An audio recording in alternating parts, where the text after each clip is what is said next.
I mean, Venezuela is just like a symptom of bigger problems. It's not.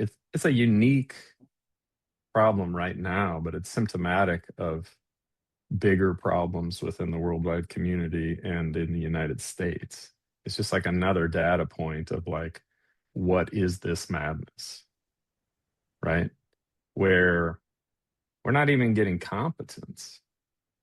We're not even like the competent people in the Venezuelan um, raid or whatever it was just the military. Like they pulled off a raid successfully. If that raid had gone badly, right, it didn't work, a bunch of soldiers died or something, then it would all look completely ridiculous from start to finish.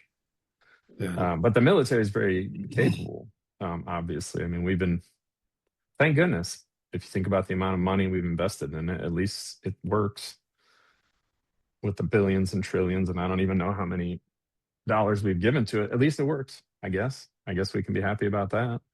Um, but it's not an action that leads to greater worldwide stability.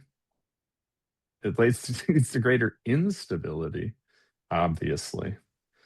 Um, the country, it's like we don't even know, the fate of the country is unclear. The leadership of the country is currently unclear. The oil, like we're going to do something with oil. It's the worst grade oil in like the world. It's like high, um, what do they call it? I don't know if it's high density, but no, it's like the worst crude oil. So there's like light and dark oils. This is like the worst. It needs like the most work needed to refine it, this oil that Venezuela has. Um, and so most companies, like there was an article before we attacked in December. I mean, I can show it here. And here's the headline: Trump administration asking U.S. oil industry to return to Venezuela, but getting no takers. The Trump administration is asking U.S. oil companies if they're interested in returning to Venezuela once leader Nicolas Maduro is gone. Four people familiar with the discussion told Politico. And so far, the answer is a hard no. Huh. Well, then, which I now understand why it's a hard no. It's not good oil. And then if you add to it, of course, that oil companies understand, I think, that to some degree, that, like we're not going to burn oil forever because we are ruining the environment, making it uninhabitable. They do know that. These oil companies, they know that. But the main problem is the amount of investment it would take. So I was listening to an oil guy, and he said, and he's legit. He writes for Forbes. He's not just some. But I found him on TikTok. But he's like, they left Venezuela and they went and they invested in Canada. These oil companies. Canada has the same type of oil. It's not the best oil that you can get. The lighter oil is easier to refine, um, which is actually what we get now. Is this lighter oil from fracking? Apparently, is the type of oil that we're mainly producing now here in the States, or to some degree is what we get from fracking, which is the lighter oil, which is easier to refine. And we don't actually have refineries for the lighter oil. We have refineries for the darker crude oil that Venezuela has. But those refineries are now working on, as I understand it, Canadian oil. And these oil companies put in $500 billion, according to this guy, to make Canada a place where they could um, get their oil that they no longer can get from Venezuela. Yeah. And Venezuela is a part of OPEC. Well, OPEC sets standards every year to how many millions of barrels of oil they're going to produce, and now each country has an amount. And technically, Venezuela is a part of OPEC. I don't know what OPEC stands for. Probably oil producing something countries. I don't know. And their production's way down. It's like at like 400,000 or 500,000 barrels a day. At one time, it was 3.5 million barrels a day. So we're talking like it's not functioning barely at all. Um, so if they want to go back to 3.3 million a day, then other OPEC countries will have to reduce in order to make room for this oil from Venezuela. Well, those countries, that's how they make their money. They don't want to reduce those so that the US can go make money in Venezuela. So it's looking to me about, I mean, I've only done a few days of research on it, but it's looking to me like I completely don't understand what we're doing.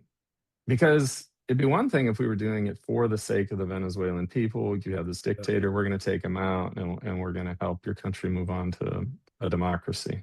Well, the opposition leader in Venezuela, Machado, it's a woman, Maria, I think is her first name. She won the Nobel Peace Prize for her opposition to Maduro. And she like dedicated it to President Trump. Then he takes out Maduro, and they're like, "So, opposition leader Machado, what are you thinking for her?" And he's like, "She can't lead. She doesn't have the support." He just dismissed her entirely. Like they're not even considering her, even though like she chose the candidate who ran against Maduro because she was not allowed to run because it's all a dictatorship and not functioning democracy, right? But they'll pretend like it is. They'll have a fake election, which is what Putin does as well, right? Have fake elections. So make it seem like a democracy, but everybody knows it isn't. So they did Yeah. that, and she selected the candidate to run against Maduro. He won by like millions of votes. It wasn't close, but Maduro lied. So it's not even clear. What does he mean she doesn't have popular support? Her handpicked candidate destroyed Maduro in their last elections, which I think was not that long ago. It was in 2024, I think. So what is this for? So if the oil companies don't want to go in, we're not doing it for the people because we're not going to empower the opposition leaders that the people voted for like a year ago or two, I don't know. What are we doing? And they can't explain it to us either. They come out in a Yeah. press conference, all they can do is, glaze the US military constantly, like a bunch Right. of like a bunch of children, these men, Hegseth and Rubio, they get up there and they just talk about how badass our military is. Like, these people are so ridiculous. I just, so I Yeah. don't know what we're doing there. I don't know what's going to happen next. I don't know who's running the country. I don't know if anybody knows who's running the country. I'm not even sure that they care. I do Um, think. I I do think they think. wanted to do a badass. I think mainly, I think they wanted to do a badass military thing. I think that's the main reason this happened. Yeah. Hegseth is such a loser. Rubio is such a loser. These are such pathetic people. Obviously, we know Trump is like this. They just want to have ordered a cool raid somewhere. That's how pathetic and irresponsible they are. And then, we'll figure it out after. Yeah. It's like it reminds me of little boys when they get Christmas toys, trucks, and all of that. And what do they enjoy doing is that wrecking stuff, right? I mean, banging stuff together. And feels to me Yeah, like who we are being led by right now are our little boys who we are. want to show how tough they are, how manly they are. And I mean, yeah, I mean, being able, just think about it there for a second. To think about having the ability to control um, a machine like our military who's capable of doing such awesome things. I mean, think about it. That's a power that shouldn't be in the hands of a small group of people. This is what I'm arguing is that there needs to be checks and balances, and right now we don't have any. We I mean, live, our government is a total farce. yeah, Like it's a democracy is dead. joke. It's a Democracy is dead. joke. Yeah. I don't even know if democracy is dead, but like sanity, decency, morality is dead. Um, Democracy is not dead. We voted him in. Oh, yeah. So democracy is not dead. This is just what American democracy looks like right now.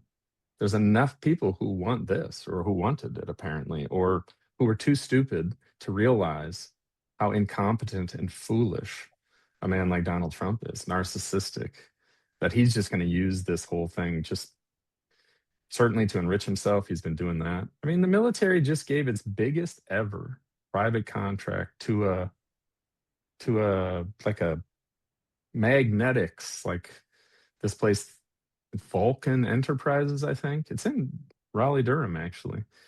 And it just so happens to be a company that Don Jr.'s heavily invested in. And then the Pentagon gave the biggest ever contract it's ever given to a private company to the same company. Yeah. This isn't this is all,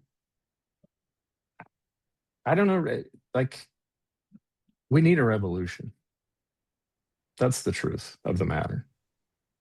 We need a revolution in so many things, but certainly in our country. Like this isn't going to fix itself. We're not going to like vote our way out of this into something sane and normal. I don't think. The problem is I don't know how do you, what do you mean a revolution? Like, Yeah. what does that mean? How do you do it? I don't know any of those things because like we were supposed to have a safe, um, functioning country that we wouldn't have to like dramatically revolutionize in my lifetime. I mean, you couldn't have told me that even 15 years ago. I was, we were all on top of the world, liberals with Obama as our president. Yeah. Yeah. Gay marriage passed in 2015 through the Supreme Court. Um, it was hard to see this coming. Uh, but I mean, here we are. So like whenever we do anything anymore, everybody just has to kind of guess at what the hell's going on or why it's being done. Because we all know all the time that nothing is on the up and up anymore. Nothing is being done for like the benefit of the United States and the world community and humanity. They don't care about any of that stuff. Yeah. So I then when do something agree. happens, we just kind of are like, Yeah. what? What do you mean? What's that for? What are we doing? Yeah. And the answer is sometimes it's just these immature men wanted to do this thing for funsies. Yeah. Okay. 80 people were killed. Over 80 people were killed. And not all of them were guards. Um, Many of them were non-combatants, civilians. They were killed in this. Does that matter? Again, we're so detached from the It actual. doesn't it doesn't matter to enough people in the United States, that's for sure. Yeah. No, it I doesn't matter remember, to enough though, people. Josh, I remember back in the late 50s and 60s when we got into Vietnam and how we were all so euphoric almost about it. We were going to go over there and kick those little yellow bastards' asses. Mhm. I mean, that's how we talked about them. They were gooks. We were going to destroy them. Our military, we bombed the hell out of them, killed over 1 million um, Vietnamese people and soldiers, lost 58,000 of our own, and many, many thousands more wounded, and many, many thousands more come back with trauma. And it didn't start to matter to us. And this was what other countries said about us. We're all about going to war until the body bags start coming home.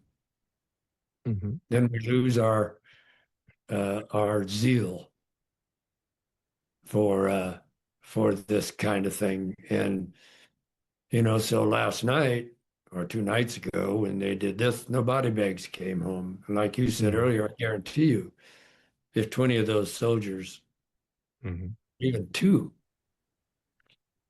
of those soldiers would have died in this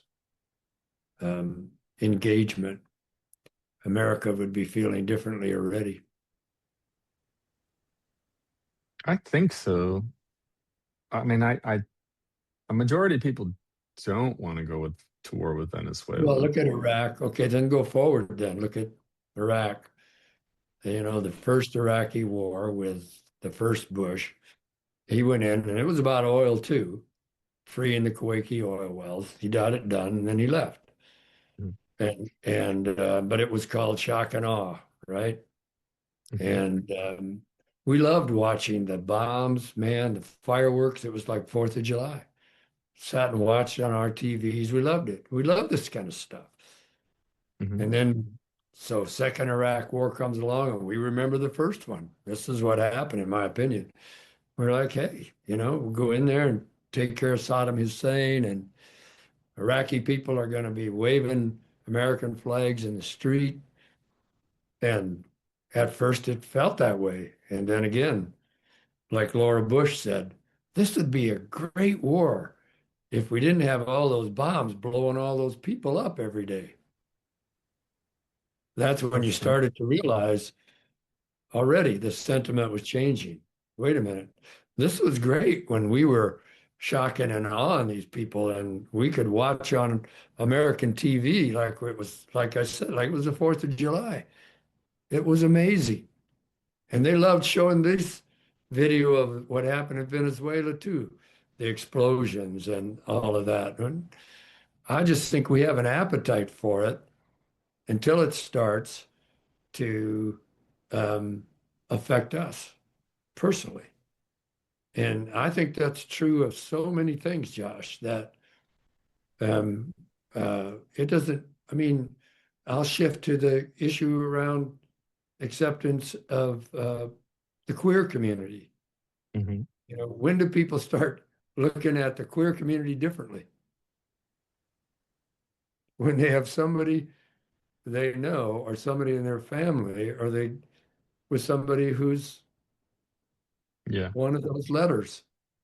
The problem And is so, I it's mean, I'm just saying that, I know, but how are we this um infantile that we yeah, need it to happen to us to yeah, understand compassion and sympathy? Like I don't yeah, understand. It just shows a real lack of yeah.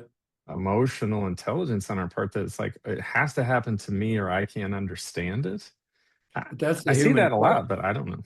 It That's a human question, though, isn't it, Josh? I mean, deep down, who are we? I mean, we're still animals. We don't, we think we're like, we think there's an animal kingdom and then there's us. No, we're part of the animal kingdom, and we're hardwired in certain ways to violence and to tribalism and to religion. I mean, religion is a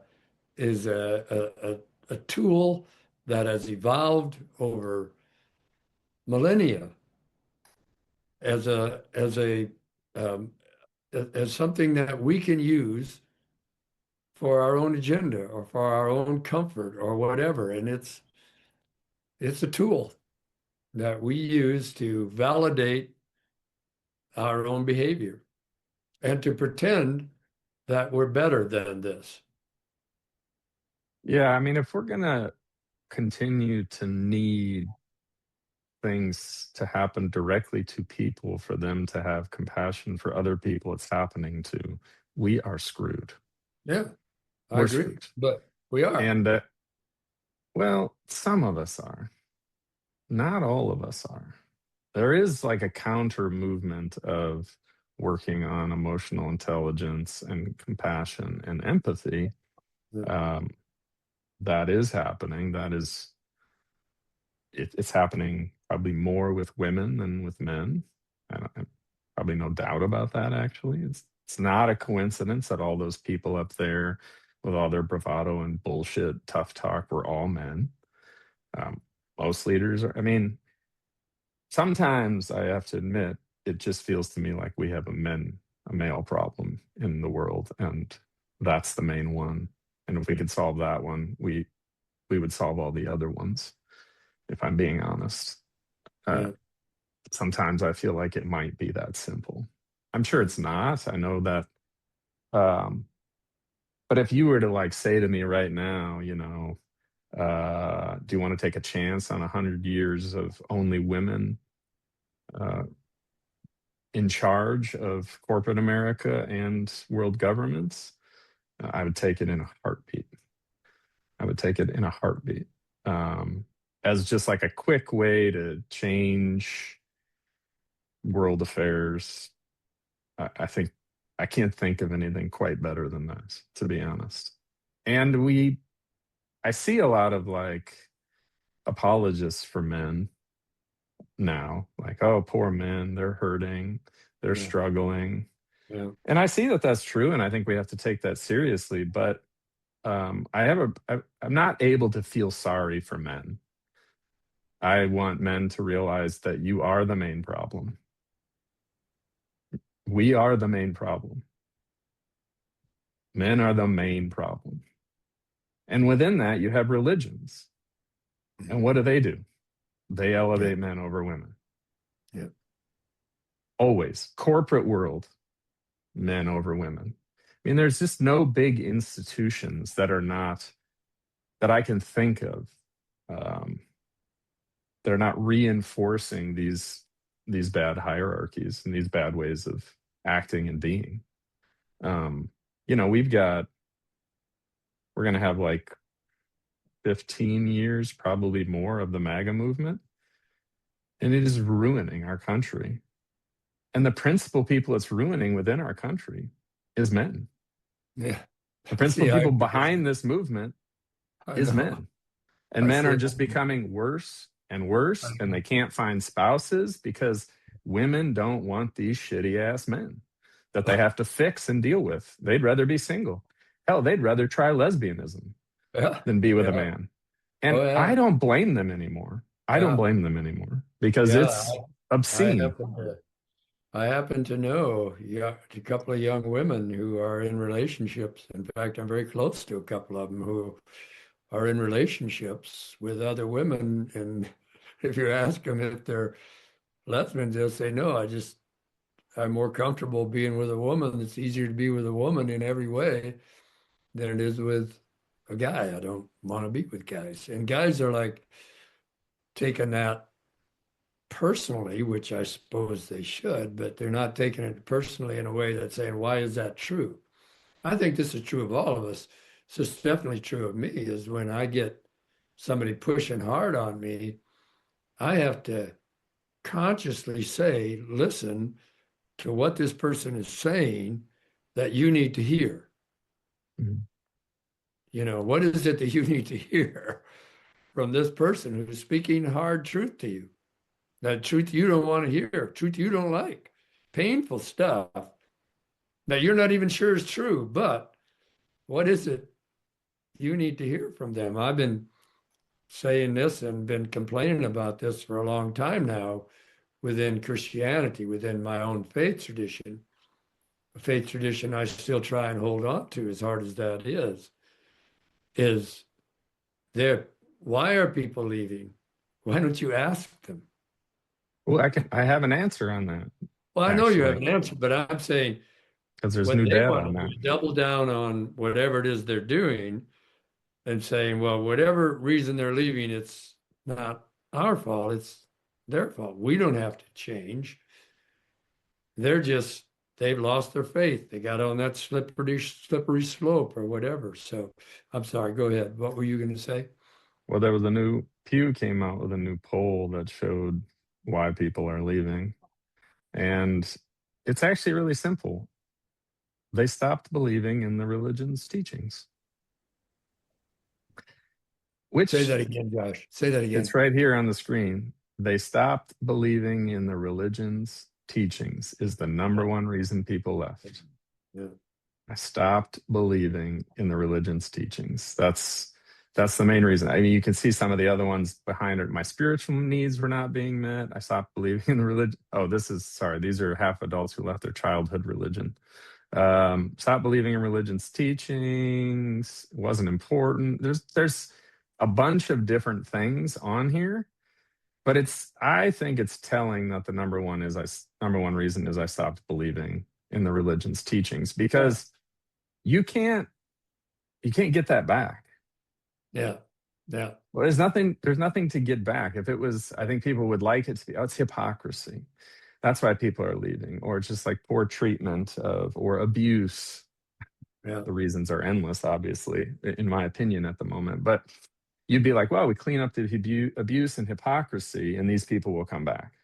Well, Right. no, they're not going to come back. They don't think your worldview. They think you're living a false worldview. They don't think the things you think are true about the universe, they don't think those things are true, right? Which is where I place myself. I mean, the main reason I left Christianity was because I stopped believing in the teachings. Yeah. Because And I'm getting real. Yeah. before Trump even came to power, I was already three Yeah. quarters of the way deconstructed. And so I think it's interesting to note because you get this sense that they're like, we maybe this is more amongst liberals. Liberals have the sense of like, well, we can create a Christianity that people will want, right? Yeah. That's loving and accepting. And I think they are trying to do that. I'm glad they're trying to do that. I'm for them, obviously. Um, but I also do not think that has a future either, because I don't think they're willing to strip away enough of the belief system, the doctrine, in a lot of liberal churches in order to get people to be like, okay, well, I will listen to this, right? Or even just stop elevating the Bible week after week after Oh, week, yeah, please. I don't right? even know I don't know how that self-corrects, if that can self-correct, because a big part of the problem is how we view that book. There's just no doubt about that. I mean, if we don't start with the premise that it's just a book, I mean, if we don't start there, we're doomed to end up worshiping it or putting a burden on it that it can't carry. And people were like, well, it's not just a book. Yes, it is. If you start there, it's a book written by men a long time ago who were trying to control a populace. That's part of it. Stay in power. That's part of it. These were the educated, elite, religious people of the day who had the power. They were the priests. They wanted to stay in power. It's not so different than today. In fact, it's not different at all from today, right? And then you say, but what in this book is helpful, healthy, good. Let's ferret that out Mhm. and stop talking about inspired by God, holy book, God's word. If we could stop that language somehow, people like me could re-engage. Yeah. I could I, re-engage because I do appreciate the book. You know, I'm I like think Pete. the next question we'd end up facing is how much wisdom really is there in there? Yeah, I agree with We, that. we've never, we've never been able to just say it quite that bluntly. Like, well, what stories or books or parts of books would you be like, hey, this is really good stuff for any human to think about and interact with. Yeah. I don't Yeah. know how much of it would survive such a criteria, to be honest. You might be interested in it for history, right? Like, this is some ancient history, ancient mythology, ancient morality. It is all of the, I mean, it's ancient morality, all of Yeah. it. Yeah. There's no modern morality in the Bible. There might be something that's sort of like a big moral concept, like loving your neighbor. But like, how many of those things are in there that are like lifelong lessons for all human beings in all times and places? I mean, Well, and let's maybe even not as think much about, as you might think, to be honest. yeah, but even think about what you just said about the great moral principle about loving your neighbor. What is it that conservative Christians are doing with that? They're saying, well, what Jesus, the neighbors Jesus were talking about were his Jewish neighbors. He wasn't talking about Romans. He wasn't talking about Gentiles. This is the argument I've heard over and over again from, we don't need to feed Muslim kids. When we lived in Israel, when we lived in Jerusalem, we heard this over and over again from Christians who would come to visit, not people who came on our trips, but other people saying, we have we have no obligation to take care Hmm. of Muslim kids, just Christian kids. So we'll support the Palestinian Christian community, but not the Palestinian Muslim community. So as soon as we started to say this is about all Palestinians and all Israelis, no matter what their ethnicity or their religion, we're about all of that. We lost support. Right. Yeah, I don't And think that's very you surprising. just spent almost 10 years in the same. So my point In the is, same struggle, in the same struggle, yeah. my point is, the same. My point is, even when you find something you think, well, everybody's going to say loving your neighbor is important, you still have conservative Christians, and I could name them, and I'm not going to, but who are saying, yeah, but when Jesus said, No, you when you should did name this to them. the least of them, You should name them. Are you talking about Kevin DeYoung? Kevin DeYoung is one. That's the only Uh, one I know of him, but I haven't been around this argument. But I know well, he's one of them. Christian coalition, the whole Christian coalition movement, Gospel, they are gospel. the people who left Gospel Coalition, Yeah, people who left the Reformed Church in America to start their own denominations. right. I've heard that from almost all of them argue that way. Yeah, and they do so publicly. We don't have to Yeah, and they do so protect them publicly from without anything. shame. Sure. And then others that say, well, what about the Good Samaritan story? That's Jesus' final word on this. Well, is it? Did Jesus? I think Jesus probably did mean exactly what they say he meant. So what am I to do with that? That's my dilemma is, okay, what if Jesus did just mean we're to take care of our neighbors who are like us, our Christian neighbors, right? He Um, probably did. I mean, if we think okay, of I think Jesus he did too. as a So I would, historical figure in a historical place and time, as opposed to like the God of the universe, which is how I think of him as a historical person.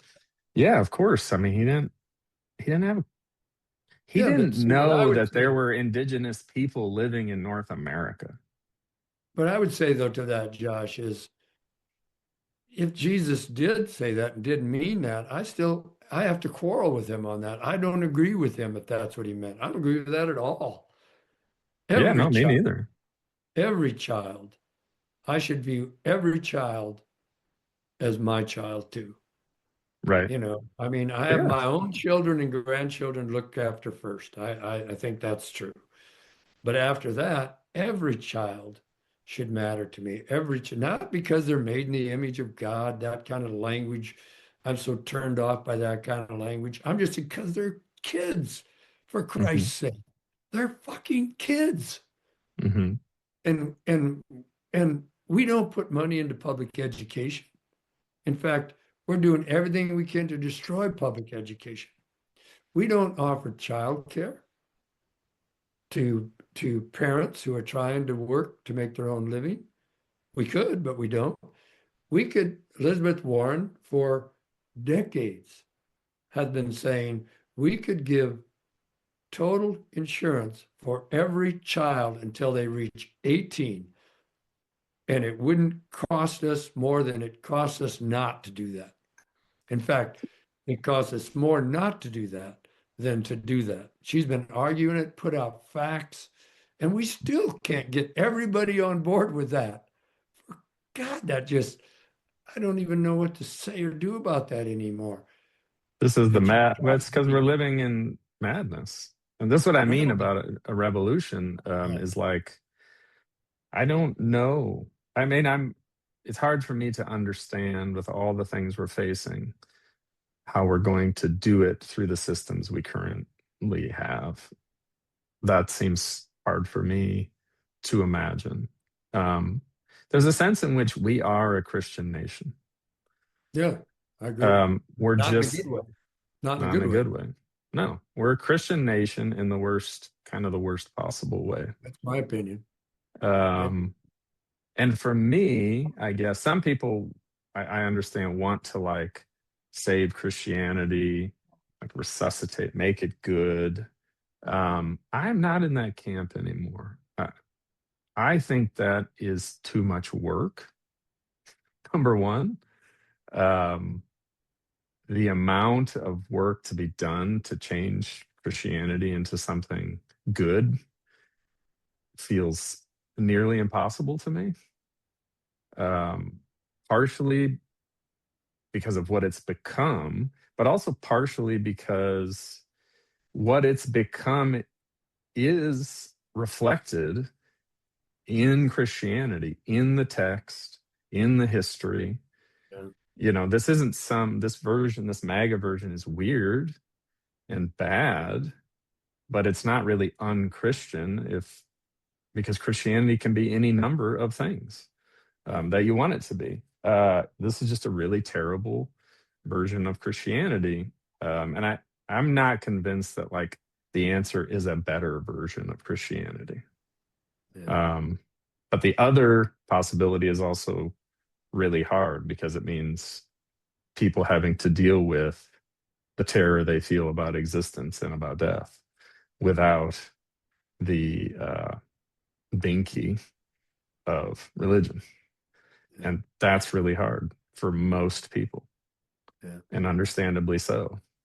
Um, It's also hard to leave um, a religion that you've been brought up in, partly because you've been engineered to believe and mhm. not to question, or even to think that there's a question around any of this. You've been programmed. I mean, really, what churches have that's their only advantage is they have access to children Yeah, exactly. Yeah. and They got they fresh can, recruits. that's right, they can, in a sense, groom them to be the next generation of full-fledged believers who aren't asking these questions either and who believe that they are good and righteous and the best. And some of them are Some of who are. Christians, folks that go to Yes. church, pastors. I mean, Yeah. and Hmm. I don't want to, I agree with Britt, the gal we have coming in October, that, it's kind of almost irresponsible to try and talk people out of their religion. Yeah. She is It's in that better. place. I'm struggling with her views on that one. Yeah. I'm not Yeah. entirely convinced, Yeah. No, but I'm with I'm you. I'm Not right interested. now. Yeah, I'm interested in what she's saying, which is essentially that like her view is that most people can't really survive the death of their religion. Yeah. Is essentially her view. Most people don't have this sort of inner fortitude. It's not blaming anybody for anything. It's just we all become these certain types of people. Maybe some choices involved, but a lot of it is not choice. And she's saying like her concern is like sort of like psychologically, mentally, emotionally. Most people can't function in a world without a religious safety net of some kind. And I sort of wonder about that. I'm not sure that I believe that because we're talking, she grew up in Mormonism, so heavily indoctrinated. You've been heavily indoctrinated, and I've been heavily indoctrinated. Yeah. What if we wouldn't have been? Would we think it's so hard to live without religion, without with the natural fears of existence and no security blanket? Um, I'm not sure that we would. And but we don't have a mass um, sort of movement. I mean, we kind of do a little bit in the United States right now, where we can show people like, here's people over here who are perfectly happy without religion. And so this idea that it can't be done is false. We do have some of that now. I mean, we have almost 30%, looks like about 30% of the US population is not a part of religion. So I'm skeptical of the notion that it's impossible. Because I also think the amount of mental gymnastics people do to like stay believing in things they don't really believe is also really weird and bad for people. And that's Yeah. currently happening all over the place. Like the amount of people pretending to believe things they don't believe is just off the charts, I think, Yeah. in all religions, and a lot of them just don't have the luxury of not believing or living differently. Um, you know, especially children. Mhm. Well, children your mother don't and I have were those talking choices. this morning about our own where we're at in terms of what we believe and anymore and what we don't believe anymore. And there's more that we don't believe than we do by quite a large margin, actually. And yet, we're afraid to say what those things are, partly because it's hard for us to say it out loud ourselves, for Yeah, ourselves. I mean, right. it's grieving. Losing these things that you've held on to your whole life, and suddenly you feel them. I mean, it's not like you choose to stop believing these things. I mean, that's not the case for me anyway. I didn't choose to lose these things. I just lost them. I mean, I began to look at things and say, that doesn't make sense to me anymore. But being able to say them out loud, what they are and how I'm feeling, that's hard. I'm having a Mm, hard time, really hard time. And mom's, we're both kind of in the same place. So, I mean, maybe down the road, um, I don't know. It's not about finding the courage. I could say more about that, but for now, I don't want to. It's more like, do I want the hassle? Do I want to have people do what they've been doing to me, saying, Marlon, you're leading people astray, mhm, mhm. or See, the come funny at, part is I'm like so on the other side of that. I'm like, you're leading people astray with your religion, so well, don't come at of me. course.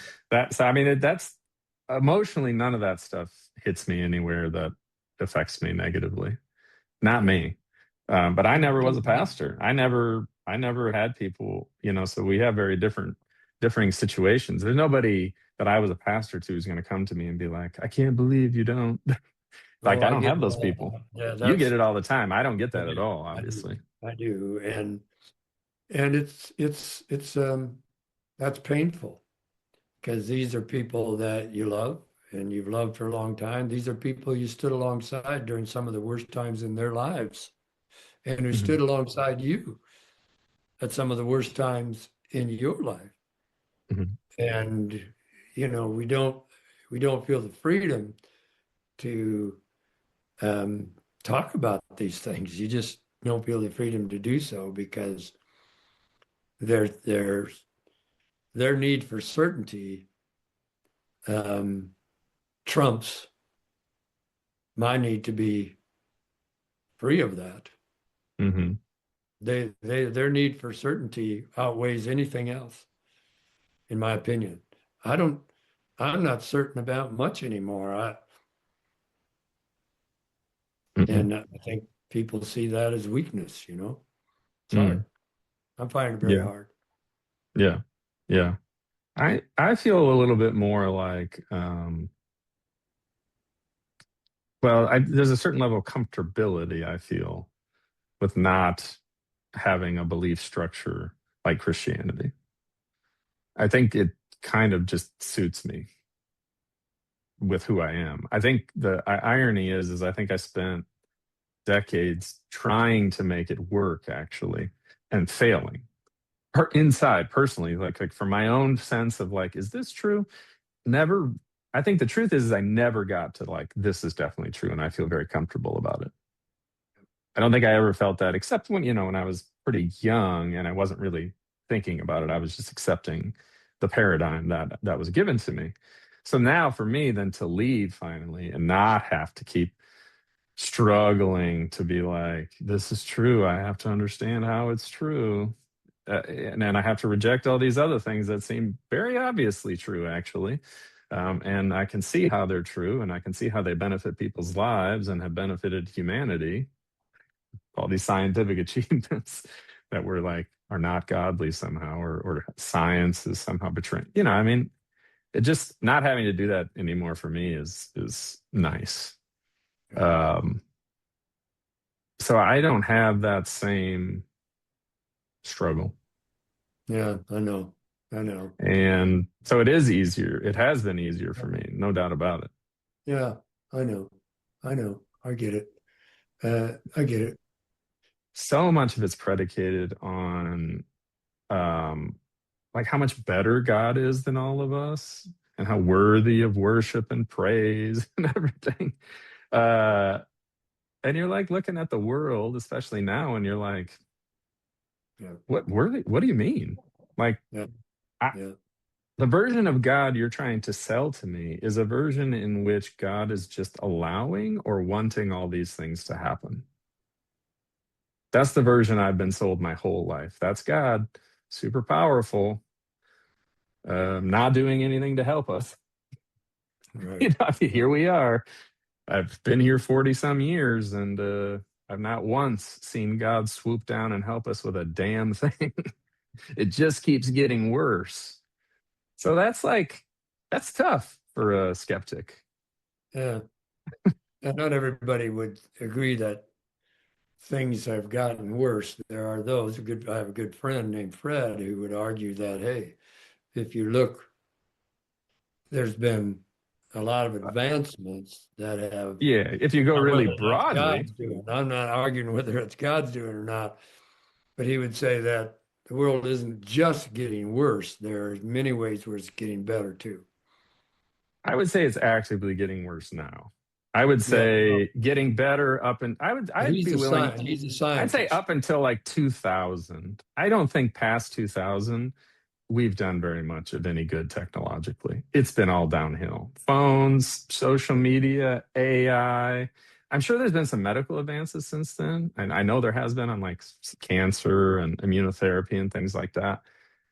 But like overall, um, yeah, I think we're pretty obviously in decline as a country, as a species. I mean, we're killing ourselves. We're killing our Yeah, ability to live on the planet. I don't know how we can do that and also be like succeeding in things. yeah, Uh, he's it's a like, scientist. well, I mean, he's right in terms of quality of life has never been Yeah, better. that's what he's saying. Yeah, and but now actually, I can guarantee you that in 2026, which we're in now, way more people are going to die of starvation and preventable illnesses than in like decades because of us ruining USAID, Yeah. like millions. That's just a fact. And then we're going to have climate change. We're going to have mass migrations of peoples all over the place. Yeah. We're in Well, for I'm just we. saying I want to be careful about being too doom minded too, because I'm just trying to offer a little bit of pushback on the fact that everything's getting worse. I have a hard time not agreeing with that, but I do want to say there is a perspective out there, and a fair one, that we have made tremendous strides over our Mhm. time here on Yeah. the planet as a species, Yes. and that the world in many ways is a better place because of us, but it's also the other. It's not just one. Yeah. I don't want to be too, I don't know. I'm trying to stay a little bit hopeful. I mean, I have hope in what is possible. The future is Yeah. open. Yeah. The future legitimately can be whatever we make it to be. I do believe that. Yeah. Um, but I am not in a remotely Pollyannish mood about the Yeah. current affairs or the trajectory. Um, it is, well, I just think it would be essentially denying reality in a pretty major way to say that like everything's going to be okay. Yeah. Yeah. Humanity's going to figure this out. I don't think humanity's going to figure it out if I look at us right now.